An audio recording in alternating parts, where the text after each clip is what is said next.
how to open JFIF file in Photoshop. So that's what I'm going to show you guys in this super quick and easy tutorial.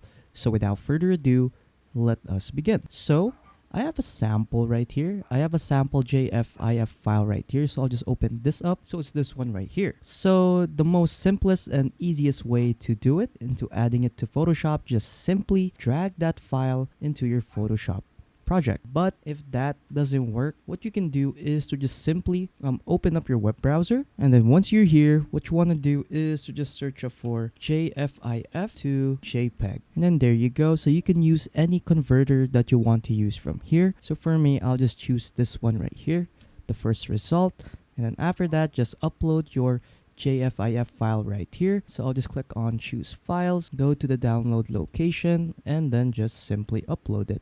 And then after that, just click on convert, and then there you go. So let's just wait for this to finish. And then there you go. So once it's done, just simply click on download, and then there you go. It has now been downloaded. So let's just go back to Photoshop, and then let's just go to our downloads folder again. There you go. It is now updated into a JPEG image format. So I'll just drag it into Photoshop. I'll just create a new layer first. I'll just delete this previous layer. There you go. And I'll just redrag it, Photoshop, and then just paste it, and then there you go. So it is now here uploaded into our Photoshop, and then after that, you're pretty much done. So yeah, that's pretty much it on how to open JFIF file in Photoshop.